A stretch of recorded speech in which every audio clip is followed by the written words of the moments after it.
So we are live now. So good night for everybody that is in Brazil or in Latin America, and a really, really good night for who is in Europe. It's more later.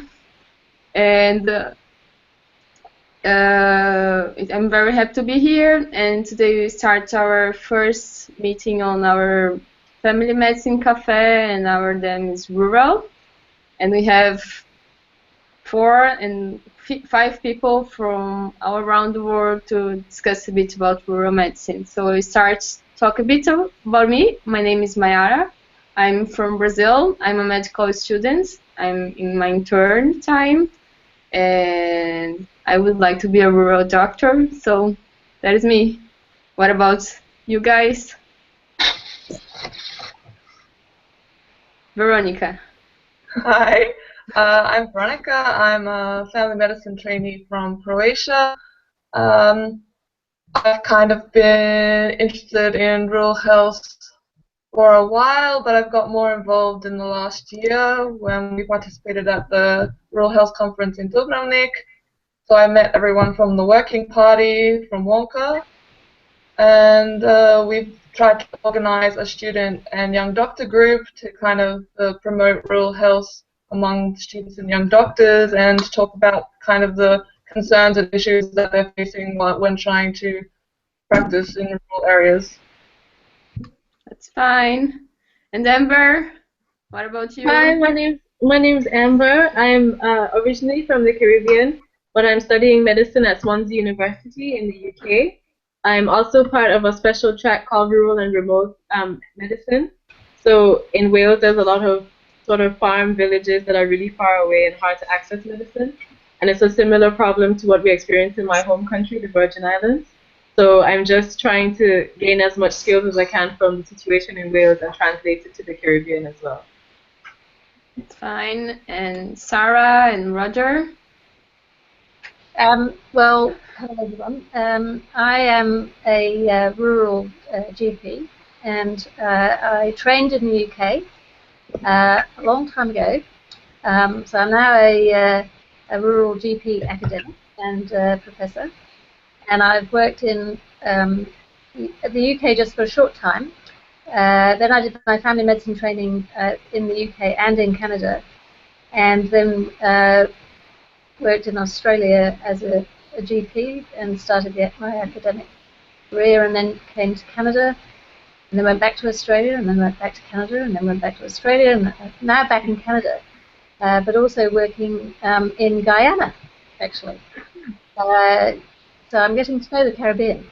So I have a very interesting to talk to you, Amber. So in Guyana, I'm helping start a family medicine program, and also helping the medical school review their curriculum. My intent is to get them to think beyond Georgetown, and kind of work out what we might be able to do to help the interior of Guyana. But we just need to stabilise the medical school in the first place. And so I'm doing that kind of part-time. The other part-time, I'm working in a large regional hospital, which is kind of very interesting to go back into after 30 years or so out of being in a real hospital. And so I'm going around saying, why are you doing that? A lot of the time. And kind of trying to, I will be next year helping set up a new family medicine clinic in the hospital. But as it's a regional hospital, we are having to look after people coming in from rural and remote areas. So I particularly want this clinic to be engaged with the community and not be just a standard clinic. So it's an interesting project anyway. Okay, Roger? so Roger Strasser. My background is rural general practice in Australia, and it's quite a long time since I was a medical student or a young doctor, I have to say. Currently I'm in Canada, and my day job is Dean of the Northern Ontario School of Medicine, which is a relatively new medical school. We're celebrating our 10th anniversary since the school opened and accepted our first students in 2005. I was involved in the very beginning of the Wonka Working Party on Rural Practice, and so I'm very pleased to be here and part of this conversation today, and I hope that others who might come across this discussion, especially medical students and young doctors, will be inspired to consider rural practice and to learn more about the opportunities for a career in rural medicine. So everybody's knowing each one better. So I will set the first question, or the first them that we can discuss. And a lot of people were asking, and this is kind of old question, but why or how can we put more students on the rural practice, or making more GPs deciding to go for the rural area? I think I'm still being a student, and I'm the younger here, in this part.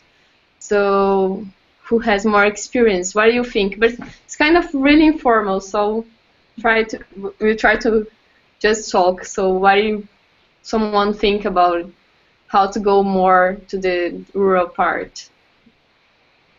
Well, from the UK, one of the problems that I've noticed is that medical students don't like the idea of being a GP anyway. They think that's sort of like the easy option, and you're not a real doctor. So I think if we get people to kind of understand the importance of GP, and then that rural practice is not just a GP sitting in an office drinking tea, but actually doing something very exciting and having an impact on their community, then people will just naturally be more interested in it. I think right now the media attention about the job of a GP is completely out of touch with reality, and is dissuading people. Yeah. I think from a position of a recently graduated doctor that we spent a very short time in GP practices, maybe 2 months, and that was during the last year. So in the 5 years before that, we've been bombarded by basically doctors from the clinics and the hospitals who were presenting their specialties, and most people had formed their idea of what being a doctor was before they reached the 6th year and had a couple of months in primary care. And then, even then, when you go into primary care, the main teaching centers are usually in the cities, so you don't even have a chance to go somewhere more rural and see what being a GP would be in a rural area. And you base your entire opinion on primary care on those 6 to 8 weeks that we had, and on a city-based practice. So I think that's also an issue, that maybe we need to have more rural doctors get involved with medical schools and kind of have students go to them and see what their work is like day to day. Yeah. I'm still a medical student. My curriculum don't have any experience in a rural practice. We have more into family medicine, but it's urban place, and it's kind of, we have the same problem. I think it's the medical course is really hospital-centric and less family medicine, or less with the people into the communities. I think this is one of the highest problems in Brazil, and I feel that is the same around the world. What do you think, Roger and Sarah? Well, I think all your suggestions are very good, and certainly is the basis of building the medical school here at Northern Ontario. And I mean, I think it's interesting, isn't it?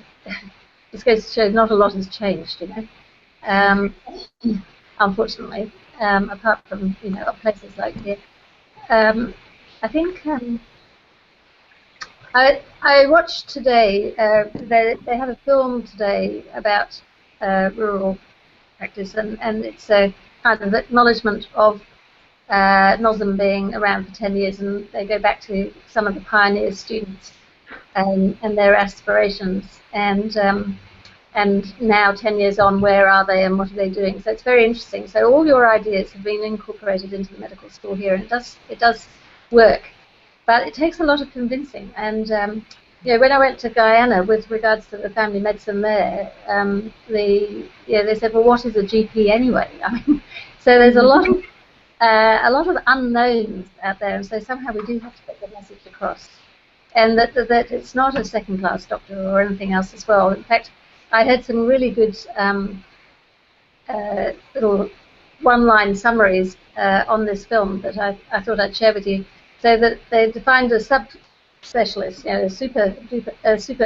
a specialist who has gone even further so that they're a super specialist and might be examining just the distal nephron of the kidney tubule, and only dealing with that. They basically get to know more and more about less and less. So I was thinking we need to come up with a nice expression that we can say that a rural generalist, knows more and more about lots of things. that doesn't quite have the same ring, but we need to do the reverse, so that people need to understand that actually dealing with the ambiguity and undiagnosed patients and the broad scope of rural generalism is far more intellectually stimulating and challenging than just doing more and more of the same thing as a subspecialist does. So we'll work on it. Yeah, I agree with this. Yeah. As Sarah said, your experience that you've mentioned, the three of you, is very common in many medical schools around the world. And the idea of rural GPs being more involved with medical schools and students having more time even early in their education in the rural setting is something that we were involved in establishing in Australia before coming here to Canada. And it certainly has made a difference. That would be a step towards then the school we have here in Canada, where the whole school essentially is rural-based, and we recruit students from rural communities, and much of the education happens in the rural setting. I think, in addition to the points you've raised around, well, we actually experience and learn your clinical medicine, there's also an issue about, let's say, the attitudes or the mindset of the clinical teachers in medical schools. They're mostly specialists and subspecialists in teaching hospitals and clinics, and they have this sort of assumption that they are the ones who should be looking after patients with problems in their specialty, and so it puts in the mind of students the idea that when they graduate, their role is to decide which specialist to send the patient to, rather than looking after that clinical problem in themselves. And so that also creates a sense of anxiety about going into a rural area where you don't have the same access to specialists to refer patients, or even diagnostic testing and that sort of thing that you have in the teaching hospital. So I think that's something else, and that kind of assumption about specialty practice and what primary care doctors do can only be countered by experience with primary care doctors as a medical student and as a resident, and actually, as you say, having rural GPs actually teaching and as role models for medical students and new graduates. But to be fair, I think that we don't have still a lot of GPs in our education. We are trying to make the number rise, but it isn't rising, and I'm very kind of anxious because it will be longer to make this number rise. As like in my university, we just have 2 professors, and we have in total around 80 professors and just 2 with a GP background. So it's kind of the minority of minority. So the idea of this cafe is making the rural more exciting, and to be a GP more exciting, and working with family medicine and community for anyone that don't have a lot of contact when they are in their school background or as a resident or at any place, and to be a place of comfort for who is doing it, and have a lot of frustrations for the other specialists that think that they are knowing too much about less things, like Sarah said. So I need to ask for you, why do you think that rural and family medicine is exciting? Go, Amber. I can't tell you exactly why I find it exciting, but I can tell you every experience I've had in rural health has kind of reminded me of the reason why I'm going through medicine. I mean, this is my second degree, so you do have to take a lot of motivation to kind of remind yourself, why am I putting myself through this? Why am I not looking for a job? You know, why am I going through a second degree? And the hands-on approach of rural medicine and being able to interact not just with the patient but with their family, taking in the whole picture of them as a person, has kind of, for me, demonstrated perfectly what being a doctor is and what kind of doctor I want to be. So that's why I find it exciting. It's very fulfilling. Who would like to go next? I guess I can go next. Yeah, sure.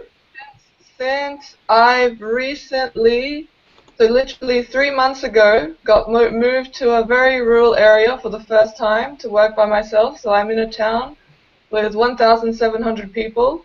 There are no other doctors in this town except me. The nearest hospital is 45 to 50 kilometers away. The patients are mainly elderly with lots of health conditions. They don't want to go to the hospital. That's how they are. They need to stay home. They need to work the field. They don't want to go to the hospital, and they want me to deal with it, which is exciting but also challenging at the same time, which is a good thing because I don't like to get bored. So this is definitely somewhere where you won't get bored.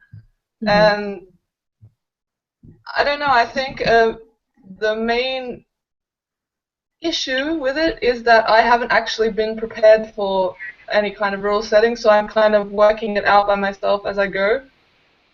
And there's no actual support being provided by my health center, which is, the center of the health center is about, I don't know, 50 kilometers away from me as well. So I have a doctor that the next doctor is 15 to 20 kilometers away in the next town, and when he goes, I cover both towns. So that's the situation right now. So when we change each other, when we have to have a break or someone has an emergency, and that's a bit of a difficult situation. But I guess it's also exciting. It depends on your kind of personality and mindset, I guess. Okay, so Sarah? Yes. Well, I must admit that I grew up in a rural area, so that was the best training for living in rural and knowing that I loved it anyway. And I was thinking that, I mean, there are two things. One is that I love general practice because we use a phrase that's very common, that's, you know, the curriculum walks through the door, and basically that means that anything can walk through the door at any time. So that's the difference about general practice, I think, compared to any of the specialties. And it, as Veronika, you were saying, that it does make you sit on the edge of your seat, and you have to be prepared to be able to do what you can and take what the issues are. And it's very much about, you know, helping the patient to help themselves really cope with whatever it is that's the problem. So I love the impact that you can have with general practice. So you do get the opportunity to make a difference to people's lives. And then the issue about being rural, rather than just a GP anywhere, is that you have additional constraints, whether it's lack of resources or lack of colleagues to talk to, and that gives it that additional edge. But there are so many benefits to being in rural that any of the negatives around that edge, I think, are compensated for it more than adequately. And I think I always had described myself as a people person, and I think I noticed that basically specialists talk about they don't talk about patients, they talk about the latest paper and the research and what they've done. But GPs tend to talk about their patients, and that's much more meaningful, I think, to me. And so I think something like this cafe idea is fantastic, because whatever stage you are in your career, to have a kind of a drop-in point that you can just go and chat about what's happening to you that day or whatever the issue is great, because we all miss having that ease of contact with someone else who kind of knows what the situation is like. So everyone will have, who is a GP, will have a reasonable understanding of what it can be like to be a GP anywhere, but certainly specifically for rural, we've found there's a lot of commonality around the world, and that you have a greater affinity and linking or making connections with people who are rural and remote doctors in other countries than even perhaps your town and city GP. So that I think this is a fantastic opportunity. So that's why I was very enthusiastic when you set it up. Well done there. And Roger? Yeah, so our children say that Sarah and I always agree with each other, and I certainly agree with Sarah in what she said just now. I would say that for me, in addition to what she said, that what makes general practice so rewarding and satisfying is the relationship with the people. It's the ongoing personal, trusting patient-doctor relationship, and being part of people's lives as different key points, births and deaths and everything in between in the life cycle. And so that's what makes general practice so rewarding and satisfying. And then rural general practice, well, as a rural doctor, you're living in the community and with the community that you serve. In my observation, rural practitioners are what I like to call extended generalists, because as rural GPs, you're providing a wide range of service responding to community need, and as Veronika said, it's some distance away to the hospital. People want to be looked after in their home or within their community, and so that adds another challenge. It's also a real satisfaction. It requires a particular skill set as well, because you need to be confident of your knowledge and skills, and confident of you knowing your limitations. So when the time is right to actually insist that the patient goes to the hospital or is transferred. And of course, that's the other reality of the rural community situation, is that there are distances and transport and communication challenges, and generally in rural communities there aren't enough resources, and certainly doctors and other health professionals. So it requires a kind of team effort amongst the healthcare providers in the community to be there and to respond to the needs of the community. And I think that's what makes rural practice, rural medicine, really very, very challenging and very exciting and wonderful, really. Yeah. So I'll try to answer by myself. I didn't have any experience in Brazil, but some of you know that I was a Science Without Borders student, a Brazilian government initiative, and then I stayed in Ireland for a year and a half, and I got a chance to work with a GP, a rural GP in an island, in Ireland, and I always knew that I would like to be a GP, but there I discovered that I would like to be a rural GP. And one of the most beautiful things that I saw, I got like into the I went to the practice, I did the calls with the local GP, and then I did the like all the things, and once we went to the market and the supermarket, and then we were there, and a patient come to give a hug for the doctor and say thanks, like kind of in the market, like this kind of things that you are not able to have usually if you're like in a hospital or any place. And that doctor were working that area for 30 years. So I decided to test him, kind of, you know, who lives here and in the next house and in the next house and in the next house. And he knows all the families. And it's just, I got like mesmerized, and it's just beautiful, like, you know. And then he made the birth of one children, and it grows, and then it has family now, and he knows everybody and get involved, and it's just amazing. Like, I don't have like a lot of things to say, but it's just amazing. For me, it's the best that I ever had, kind of. It's the best medicine that I ever saw, and I decided to be a rural doctor there. Which kind of hard in Brazil. We don't have huge initiatives. It's coming more. I'm reading about, but not too much. But we are trying, and hopefully we'll be better. I was just going to say that.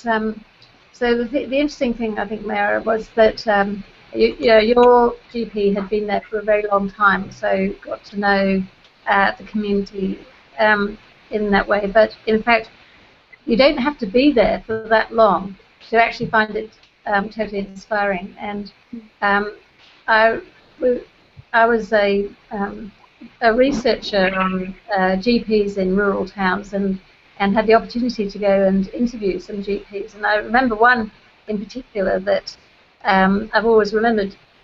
His response was that, you know, living and working in a small rural town meant that he was seeing a child who was he knew had a lot of problems at home, and a lot of health problems, and that if he was just dealing with the patient in the clinic situation, it would be quite depressing. It would be, you know, an overwhelming task. However, his children went to the local school, and he went to the local school open day or some such, and saw that this same child that had been seen in the clinic actually did the most fantastic piece of art, and I think got an award for it in the school. And so was inspired by seeing that despite all these difficulties, this child was able to do something so fantastic, and that inspired the doctor. That being able to see other aspects of the patient's life helped him deal with some of the really challenging parts of general practice, and being in an underserved area, which is usually poor and has its own problems. So I think that that's where the GPs in town, and certainly specialists, can miss out on. I pass to Veronika, because you are now just 3 months in the community. So how is the feeling? Well, it's very interesting at first because the whole town comes to see the new doctor. Because unfortunately, the town where I'm working, they haven't actually had a doctor for a permanent appointment for a long time. I think it was about 4 years ago that the doctor retired that had worked there for, I think, 15, 20 years. And so the whole time until now, they've basically had a doctor up to a year, and then the next doctor would come. And so I'm just one in a long line of lots of young doctors, basically, that have been through that. and they all come to see the new doctor, and then they check the old doctor's prescriptions, diagnosis, and everything else. That's what they do here. And I don't know. I think they're very grateful to have a doctor because they understand that they could just as easily not have a doctor. And the current situation in Croatia is that we're actually having a doctor shortage, and they're talking about closing down the rural clinics. So the people in the towns here realize that at any time they could actually have no doctor, and that's a big problem because they have no public transport. They have no way of getting into town unless someone drives them, because a lot of these people don't have their own car or just aren't capable of driving. So it's a different feeling than in the city, where you know that if you're not there, someone else will take over, kind of. If you don't come to work that day, they don't have a doctor. So in the 3 months I've been here, I've actually had about 4 or 6 weeks, I think, that I've been changing the doctor from the other surgery. So for those weeks, 2 days of the week, I just wasn't there. So what happens is that the days I am there, in the other town and in my town, I have double the patients. So it's right now, every day, I have between 60 and 100 patients in general. Even though it's a small town, yes, and it's really difficult to, some of them are just phone calls, but it's still paperwork that you kind of have to get through. And as soon as you're not there one day, there's twice the number of people the next day. So it's very challenging, and especially for me who's, well, honestly not that experienced. So I'm forced to diagnose a lot of people, and halfway through the day I'm really tired, so I'm actually worried about the second half of the day and how good my decision making is. So I don't know, a lot of experiences. But in general, the people are great. They bring in like their food from the garden. They kind of leave it for you. Yeah, doctor, take it, take it. It's kind of like their way of saying thank you. So they're very nice. They're very nice, definitely. So in short, And then, yeah, sorry. You're describing a common experience, Veronika, unfortunately. Yes. yeah. Do you want One to of say the things, something, Amber? yeah, one of the things that they've been doing at Swansea, because obviously most of Wales is quite rural, is with this remote and rural medical education track, which they call RHYME. But I spoke to our current first years about the RHYME track, and they don't seem to be as interested in it purely because they've never experienced it. And like trying to explain to someone the feeling that you get, like what Veronika was saying about the people being grateful that they have a doctor, it's really hard to explain that to someone who has literally no idea about rural medicine. And I mean, the island I come from, I'm from the Virgin Islands, so it's 4 main islands, but only one of them has a hospital. The island that I live on has 2 doctors at any time, and they are the doctors on the island. So, you know, you find some patients, if they don't like one doctor, they won't go to the clinic for months until the one that they like comes back. But it's that same feeling of, you know, you are the one that the decision comes down to. You have to think about the patient in the long term. And I think that aspect of rural medicine can't be covered by a curriculum. Because even the RHYME track, I mean, we have placements in rural medicine, but it is kind of up to you to learn what it's like to be a rural GP. And I think the issue with advertising that is that it is a hard thing to talk about, to describe, or get someone else to understand unless they're there with you. Yeah. So do we have any kind of way to supporting each other? Kind of. I think the coffee is good to make a debrief of everything. So what do you think, Veronika? I like it because of. Oh, go ahead.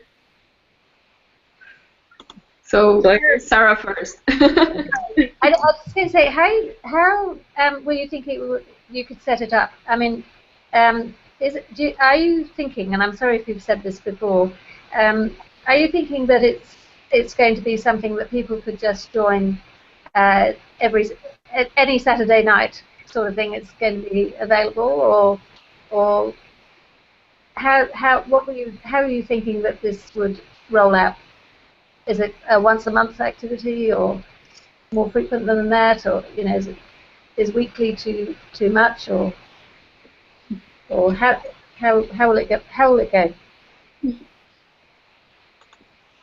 I'm not sure. Like I'm trying to do this one, and I check how the people receive it. Like I'm kind of receiving very well. I don't know who is here. Like Veronika, Amber, what are you thinking? I think that maybe for the beginning we might do like once a month, and then if it gets popular, we could maybe have the cafe twice a month, and that would be an okay kind of time frame for the cafes, because people have other kind of responsibilities and everything else, and I think once a week might be a bit too much. Amber? I agree with Veronika. I think, we start once a month now, and then as it gains popularity, we can do twice a month. I also think it can be a forum to raise issues because, for example, Veronika is on her own basically. So if she encounters a problem and maybe wants like someone that she can talk to about it, I think this would be a perfect forum for it because you'll get lots of different opinions and lots of different experiences.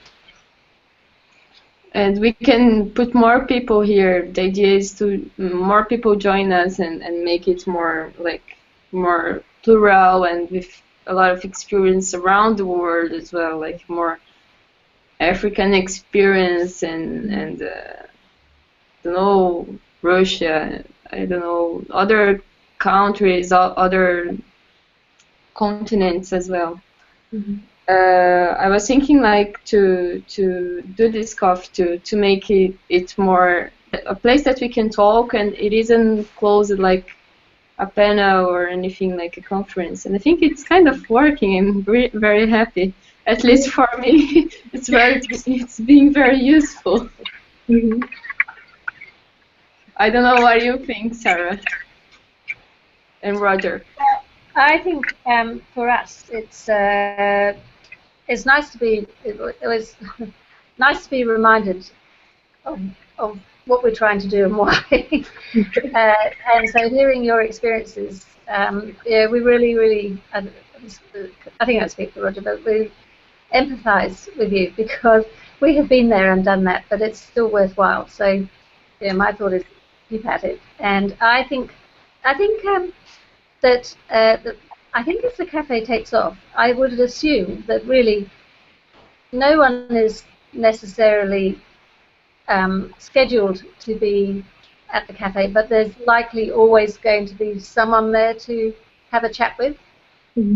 So perhaps initially we might develop a bit of a roster between ourselves to make sure that at least someone is on for a period of time. And then, as you say, as the kind of numbers build up or the interest grows, then we'll be able to rely more on the fact that, well, everyone likes doing this, they're going to do it anyway, and you don't have to be there. But my thought is that just to keep it going initially, we probably do need to have a bit more formal structure than just let it happen by chance. That's my thought about that. So I think, as you know, I said it before, really, that it's connecting. It's even good, I think. Well, I think I got a lot of support just by hearing that other people was experiencing the same sort of thing, and that it wasn't just going to be me and my issue, and that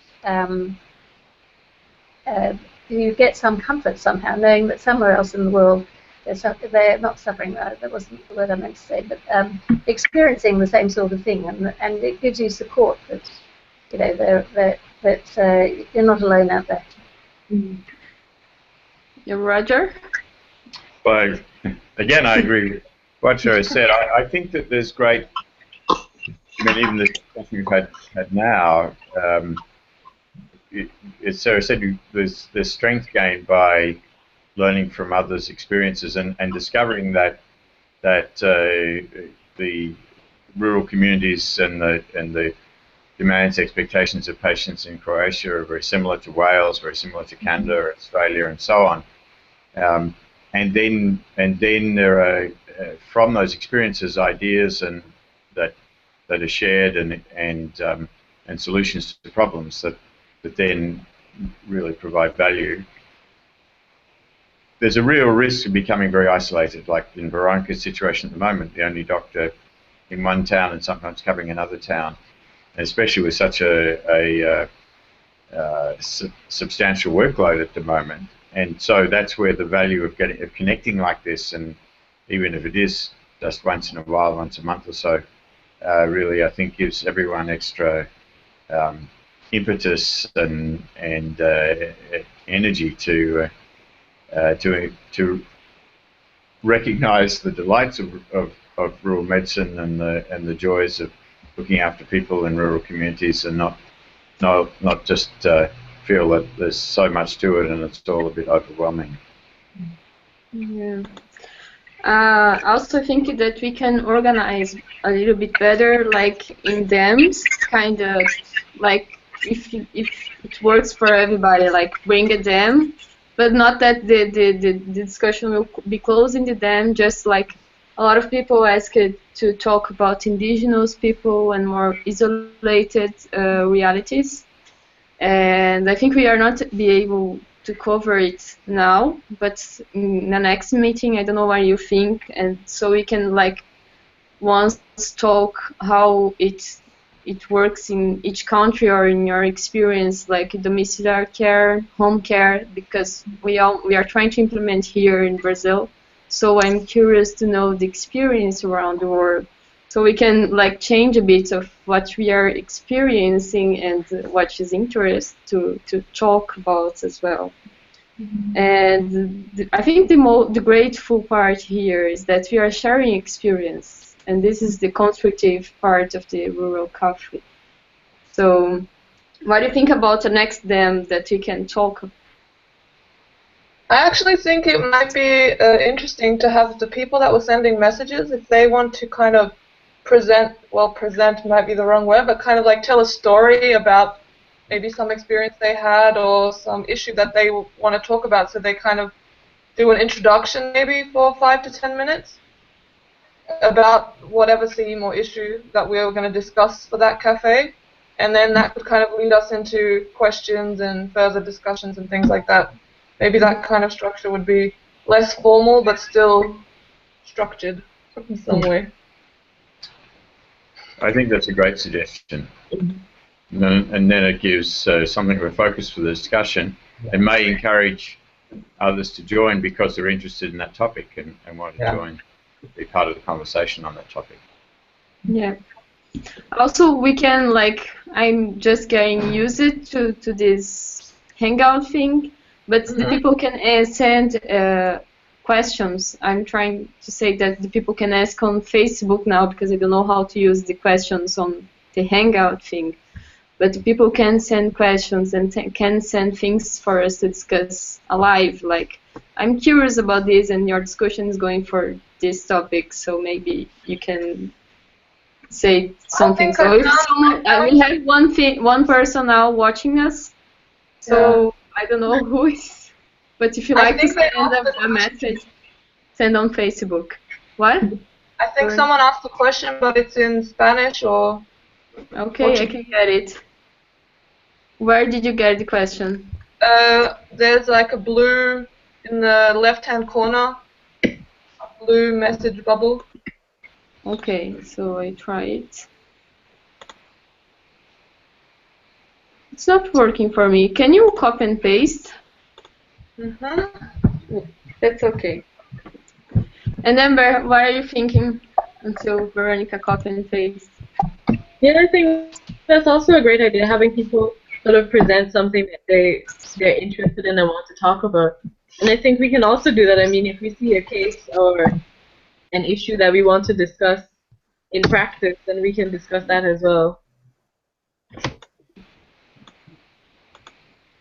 Can you see the message? No, yeah, it's just like a comment from Google. Okay. In Portuguese.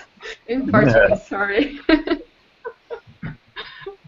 So unfortunately, we'll have to leave at this stage. I have a feeling the conversation is just getting going, but we have this other commitment that we have to go to. So I want to say thank you very much for including us in this first cafe on rural medicine, and let's hope there'll be many more in the future. Thank you. And enjoy your evening. Yeah, Yeah. thank you. Thanks. Well, I ditto that, and I've got lots of questions to ask you, so save them till next time.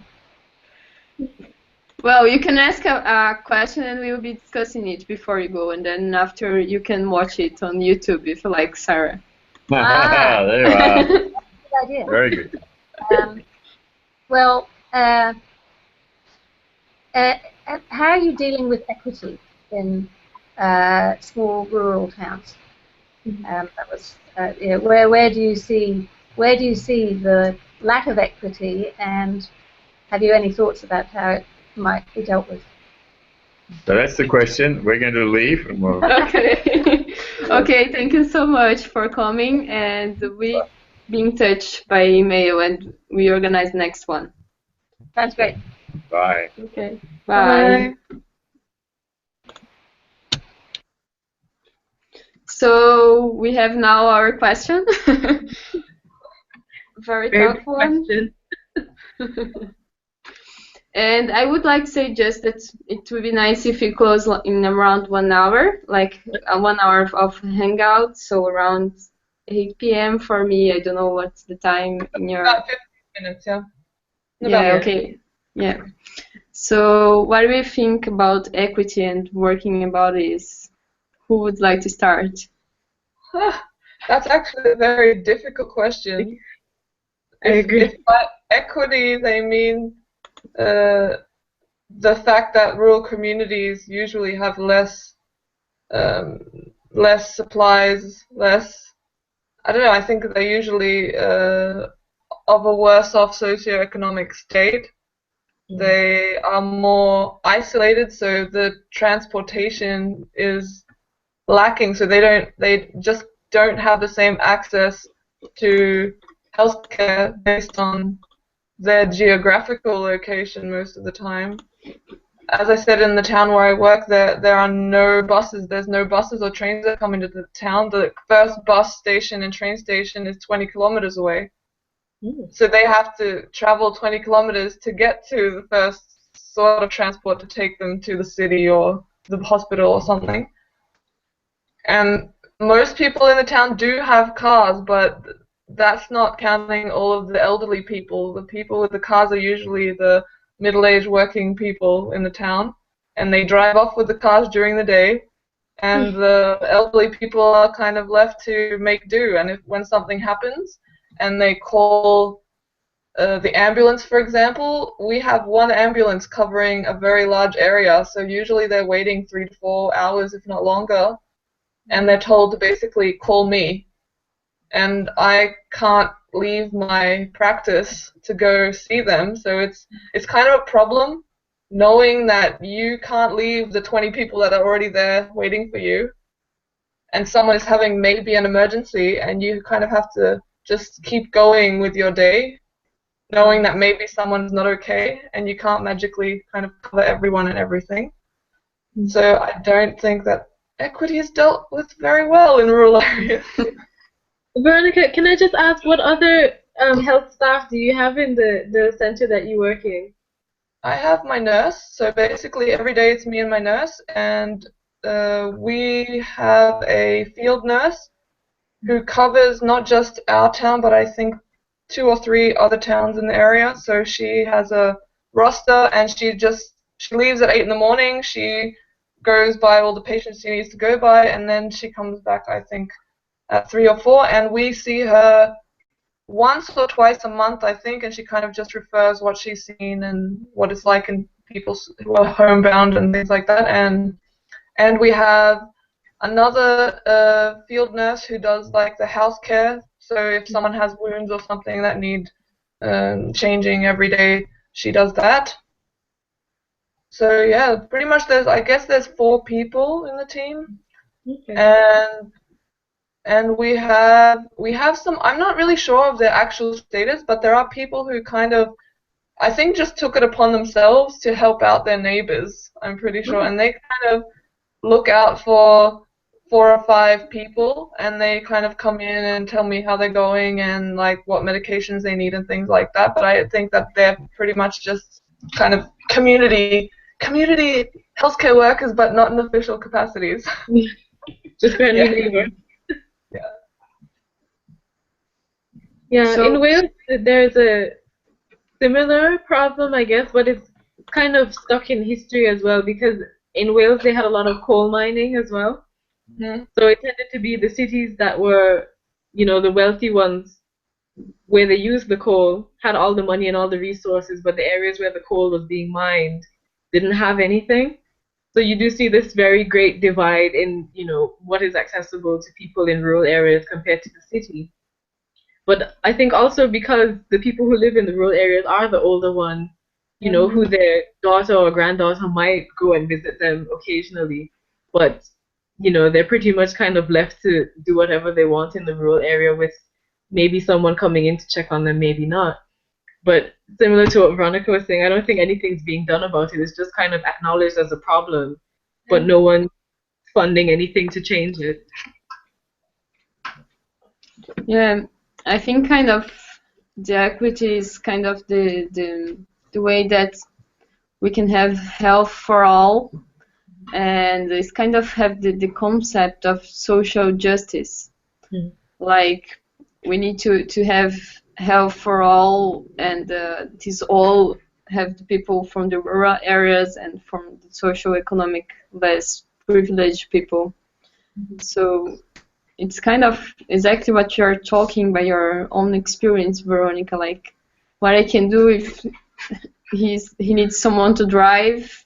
This I person can't needs be someone. 3 different places. Yeah. Yeah. So I think like how can we have health for all in the world? Like I really believe that it will be my life job. Like to try to make sure that everybody have really access to health. So I think equity is this. Sorry, Veronika, go ahead. I think one of the problems is for, well, at least here that I've seen in Croatia, is when they try to organize some kind of health initiative, they always set it up in an urban or semi-urban area. They never take it to an actual very rural area. Maybe it's inconvenient, I don't know, to have to travel so far to some area. Maybe it doesn't look good on camera. Maybe it doesn't score as many political points. No, I don't know. Maybe they have to face the facts that they're not covering everything that they should be covering. But I really think it's a problem when urban areas that already have a lot of healthcare also take all the funding for some kind of new health initiatives, and no one funds anything pretty much in rural areas. Like right now, for example, we're having a pilot project for oh my God, I can't remember the word right now. Not laptops, but the small, not what I'm talking about. The tablets. They want to bring in tablets, and they want to let the field nurses use the tablets to monitor patients. And they set the pilot project in the city, when that would actually be a lot more useful in a rural area. And why that wasn't brought up by all of the experts that were deciding on this, I don't know. But they tend to set up all the pilot projects that are supposed to improve something in the city, and then they're setting up a pilot project that potentially could be used better in a rural area, in an urban area, and not actually discovering the potential problems of why that would or wouldn't work in an urban area, in a rural area. And things like that. I just think that people kind of turn their head away from the issue.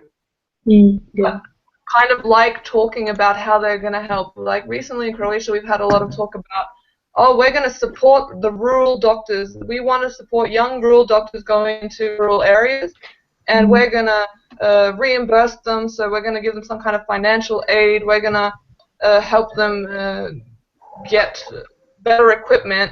None of this has happened or is going to happen. It's just political talk. And it's very upsetting if you're thinking about going into a rural area and you can see what's happening. So they're talking how they're going to improve it, how they're going to have financial aid, but that's not happening. So even if you were kind of on the bench about it and thinking, maybe I will go into a rural area, when you see that not happening, you decide, no, that's obviously not going to happen, so I'm not going to go into that field. And it's when people promise things and then don't do it, I think that also kind of helps people decide against it, if you know what I mean. Just Yeah. I totally agree with you. I can. You're saying the best way that we can say this problem. It's kind of the same in Brazil. It's kind of the same. I don't know, Amber, if you have a different experience.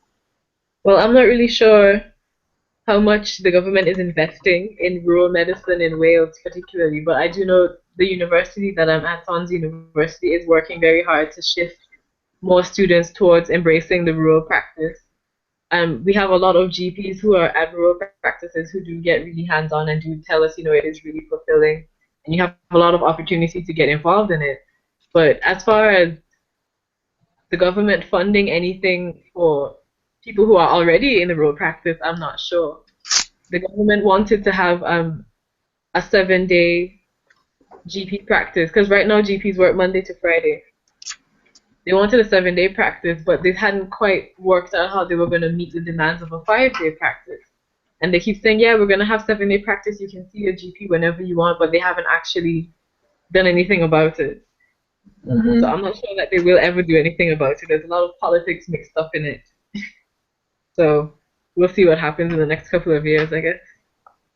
Yeah, I think around crossing the years, like since medicine exists, like in the past, you have the doctor that go to the house of the people, that's old thing that everybody says, but kind of like we are trying to move now from, we went to for the technology with our strength to everything, and then now we are trying to move out and come back to the like to the family medicine practice, and then coming back to rural. I think like we are making the move back, and this may take time, but I need to say in this rural cafe, I have the opportunity, like we have the words, we have the policy, the ideal, and I don't know why we need more, like kind of the policy exists at all, like a word policy exists, and most of the countries have kind of policy, but it looks like it doesn't change a lot of, at least for Veronika, it isn't like.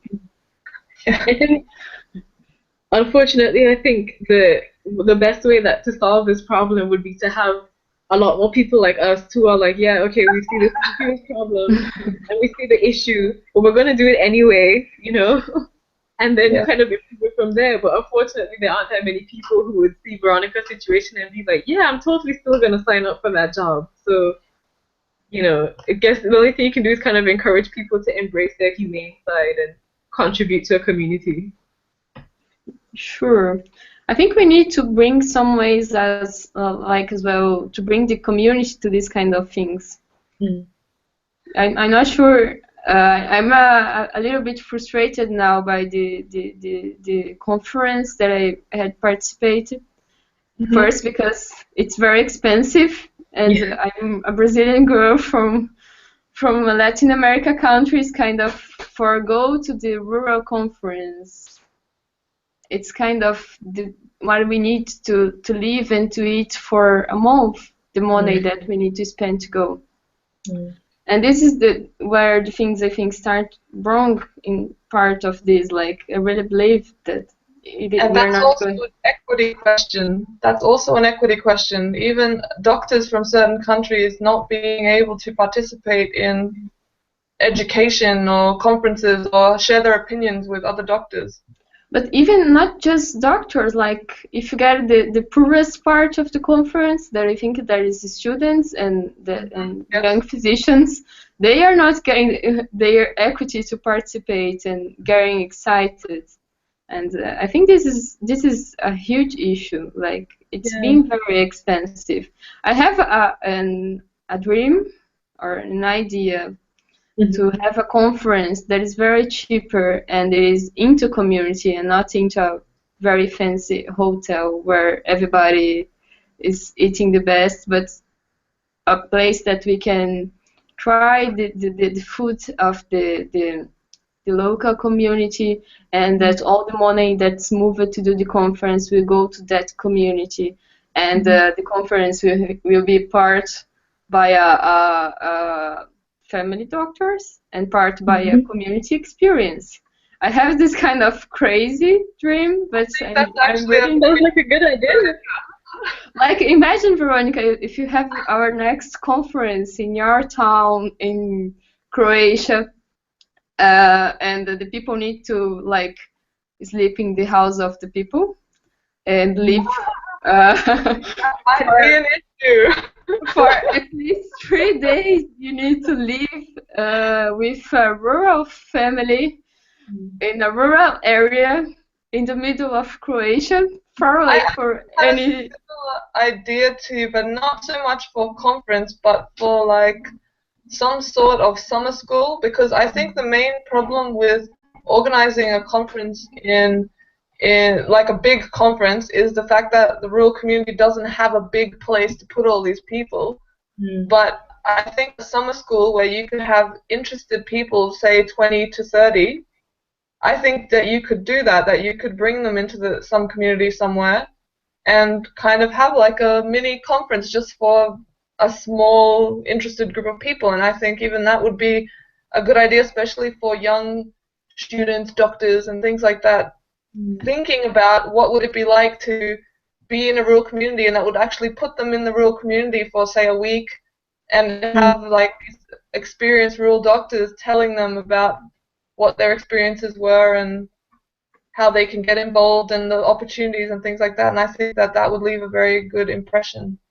I would like, I really think that could be smaller, but I started to think about the community that I work here, a fishing community, and I start to think that it's possible. Like, it would be hard and harsh, and I don't know, but like, I think it would be, it will be like, it will be perfect, because you have the experience, and then the community will have voice, because I have the feeling that the community doesn't have a voice.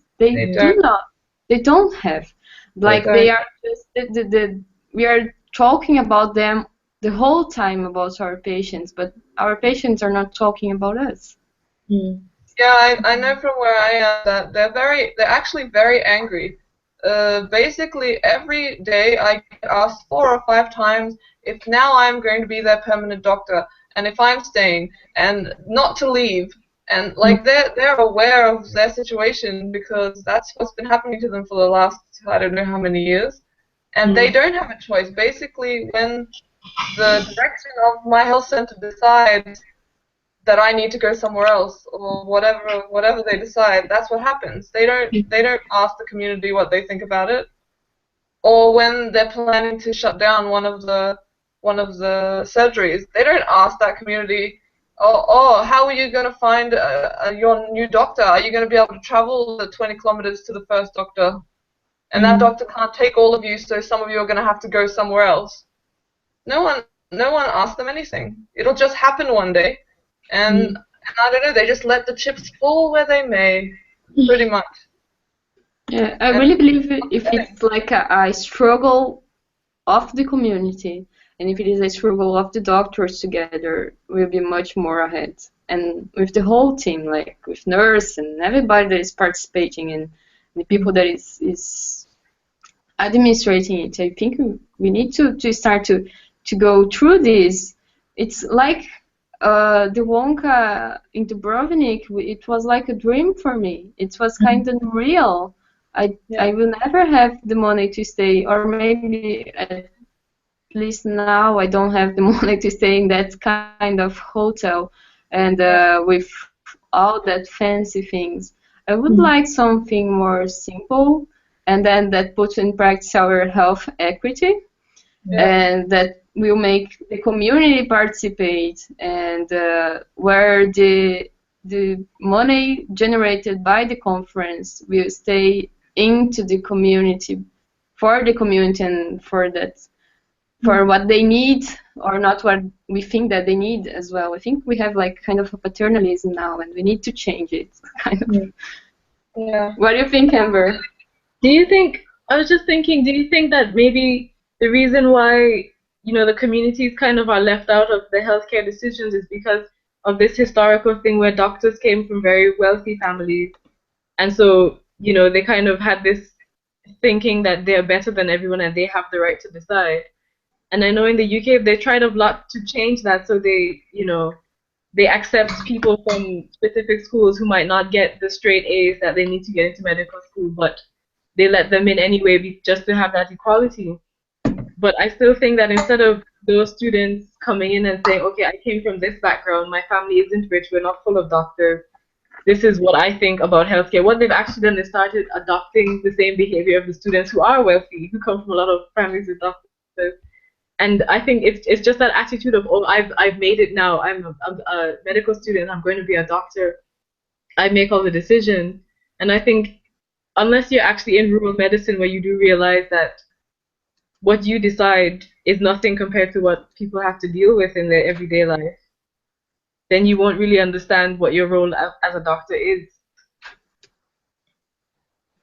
I And really think sorry.